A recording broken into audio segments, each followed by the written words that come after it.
안녕하십니까. CJB 8시 뉴스입니다. 지난해 청주시는 도시개발사업과 연계 송절동에 도축장과 우시장을 이전하고 대규모 주택단지를 건립하겠다고 계획을 밝힌 바 있습니다. 현재 계획대로 행정 절차가 진행 중인 가운데 빠르면 내년 상반기 착공도 가능할 것으로 보입니다. 이태영 기자입니다. 1년 전 청주시는 송절동 일대 도축장과 우시장을 이전하는 계획과 함께 대규모 도시개발 사업 계획을 밝혔습니다. 송절동 일대 4,700여 가구 규모의 주거단지를 조성하겠다는 구상이었습니다. 사업 시행자들이 도축장 제외하고 하고 싶어 했죠. 근데 저희들이 협의를 해서 이 문제도 해결되지 않으면 인근의 도시개발 사업을 해도 더 큰 민원이 유발되기 때문에 이에 따라 송절동 일대는 4개의 지구로 나뉘어 현재 행정 절차가 진행 중에 있습니다. 이 중 최근 송절 1지구에 대한 실시계획인가 신청서가 접수됐습니다. 실시계획인가가 승인될 경우 착공에 들어갈 수 있다는 뜻으로 보통 심의 과정이 6개월에서 1년 정도 소요된다는 점을 감안하면 이르면 내년 상반기 1지구에 대한 주거단지 착공이 가능해집니다. 송절 3지구와 도축장이 위치한 4지구의 경우도 이미 도시계획 심의를 마친 상태로 내년 초쯤 실시계획인가 신청이 접수될 것으로 보이고, 우시장이 위치한 2지구의 경우는 현재 주민 공람 중에 있는 상태로 다른 지구들보다는 다소 사업 추진 속도가 뒤떨어져 있는 상황입니다. 4지구는 현재 도시계획 심의까지 완료되어 있고요. 구역고시만 현재 남아있는 상태입니다. 그리고 2지구는 현재 구역 결정을 하기 위한 행정 절차를 지금 계속 이행 중에 있습니다. 다만 기존 우시장의 부기면 이전 과정에서 인접한 증평군민들의 반발, 토지 보상 과정에서 토지주들과의 갈등도 예상되는 만큼 사업 지연 가능성도 배제할 수는 없는 상황. 반면 사업이 차질 없이 진행된다면 그동안 낙후되어왔던 청주 서북권역은 대규모 주거단지와 함께 청주의 또 하나의 성장 거점으로 올라설 수 있을 것으로 기대를 모으고 있습니다. 이런 가운데 송절 1지구에 들어서는 장기 민간 임대주택은 예비 임차인을 모집 중에 있습니다. CJB 이태현입니다. 최근 말벌이 크게 늘면서 양봉 농가들의 걱정이 큽니다. 특히 등 검은 말벌은 높은 곳에 벌집을 짓는 습성이 있어 제거에 어려움을 겪고 있는데요. 원거리에서 드론을 이용해 말벌집을 제거하는 기술이 개발돼 한시름을 덜 수 있게 됐습니다. 김세희 기자입니다. 드론이 3m 높이의 나무에 매달린 말벌집을 향해 떠오릅니다. 레이저로 말벌집을 절묘 조준해 옥수수 전분으로 만든 수백 발의 탄환을 발사합니다. 단 5분 만에 벌집에 구멍이 뚫리고 동시에 살충제가 분사돼 안에 있던 여왕벌과 유충들을 퇴치합니다. 꿀벌들이 생태 교란종인 등검은 말벌의 습격으로 떼죽음을 당하는 사례가 잇따르자 농촌진흥청과 농수산대학교가 공동 개발한 말벌집 퇴치 드론입니다. 타공을 하면서 약재를 살포하고 그 약초를 살포하면서 말벌집 안에 들어가 있는 여왕벌이라든지 유충들을 사멸하는 이런 형태로 개발되었다고 보시면 될 것 같습니다. 등검은 말벌은 다른 토종 말벌과 달리 수십 미터 높이의 집을 짓는 습성이 있어 그동안 제거하는 데 어려움을 겪어왔습니다. 게다가 지난 겨울 이상고온으로 등검은 말벌의 개체수가 급증한 데다 여름 산란기까지 겹치면서 양봉 농가의 피해가 커지고 있습니다. 5마리 정도, 6마리 정도로 물러가는데 이것이 100마리, 200마리가 모여서 물러갈 때는 어마어마한 숫자이기 때문에 우리 양봉 농가에 큰 타격을 받고 있습니다. 지난해 충북에서만 벌집 제거를 위해 소방대원이 12만 번 넘게 출동했습니다. 벌집 제거 드론 기술이 나오면서 소방 인력 낭비를 줄일 수 있을 뿐만 아니라 안전사고도 예방할 수 있게 됐습니다.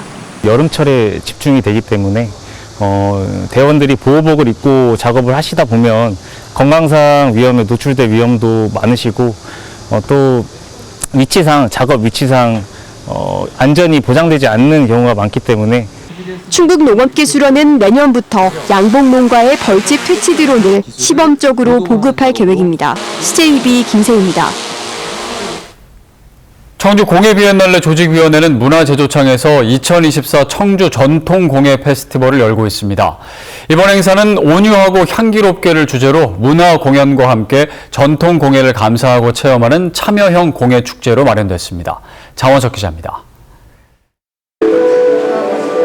나전 7기의 고유 빛깔을 간직한 전통 방식의 2층 장입니다.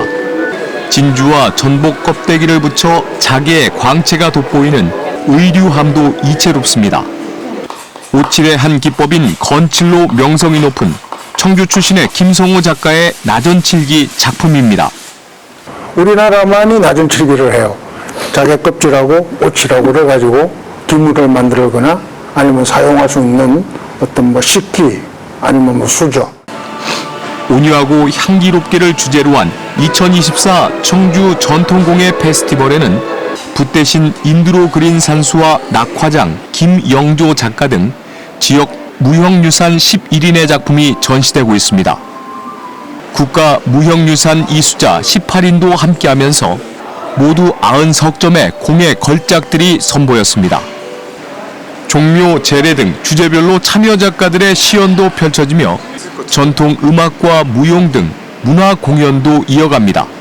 우리나라에 이렇게 다양한 공예 품이 있는 줄 처음 알았고요. 와서 보니 색감이나 그 어떤 선들에 대해서 아름다움을 많이 느끼는 계기가 됐습니다.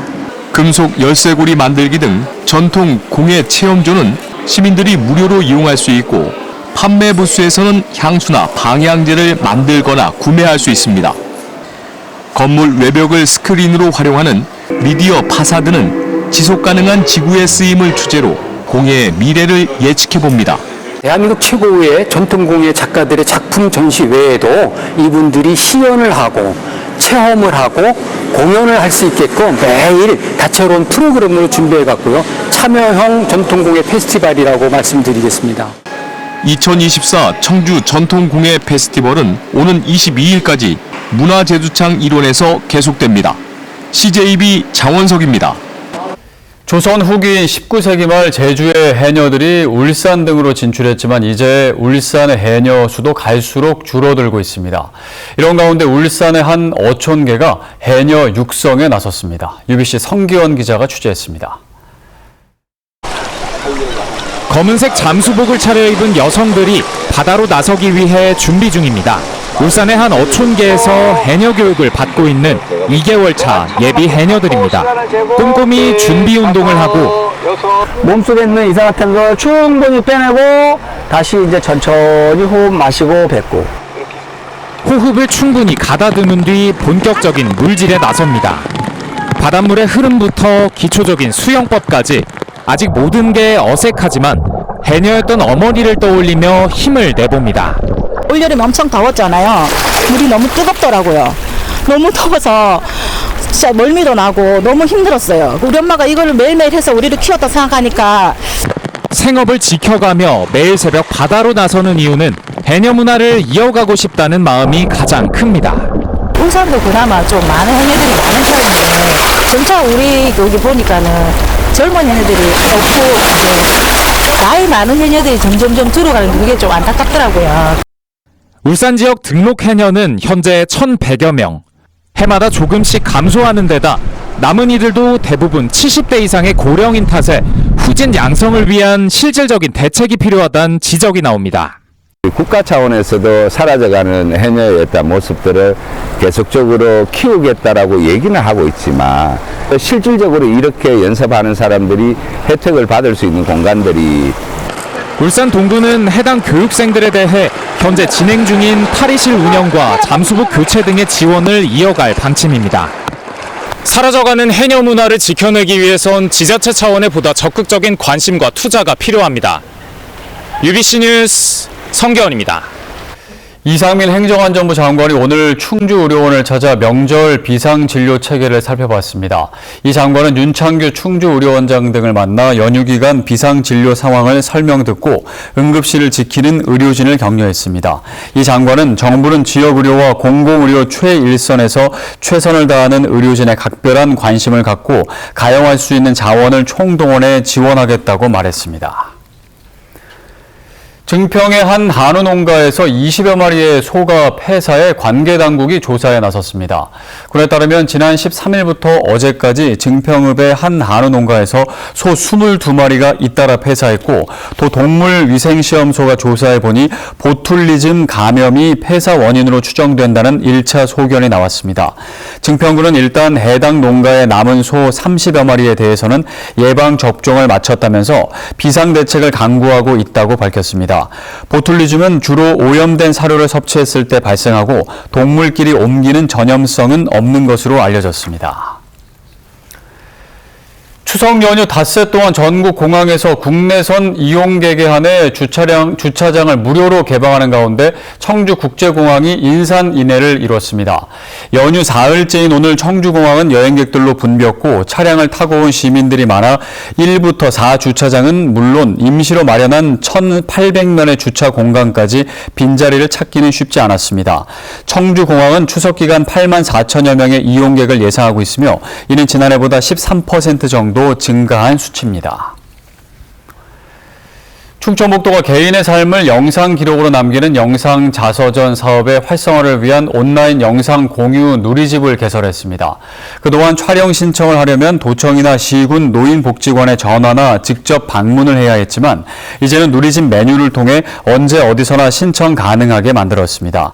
도민의 인생을 영상으로 남겨주는 영상 자서전 사업을 통해 현재까지 1,100개의 영상이 촬영됐습니다. 청주지방법원은 남의 집 조상의 무덤을 무단으로 파헤쳐 분묘 발굴 혐의로 기소된 61살 A씨에게 징역 8개월에 집행유예 2년을 선고했습니다. A씨는 지난 2020년 세종에 있는 피해자의 고조부 분묘를 자기 조상묘로 착각해 일대를 처분하고 임야로 개발한 뒤 경작지로 쓴 혐의를 받고 있습니다. 재판부는 범행에 고의가 있었다고 보기는 어렵지만 존중의 예를 충분히 갖추지 않은 채 발굴하고 유골을 화장까지 해 손해를 입혔다며 양형 이유를 설명했습니다. 끝으로 날씨입니다. 추석 전날인 오늘 충북 지역은 전 지역에 폭염특보가 내려지는 가운데 여전히 무더운 날씨를 보였습니다.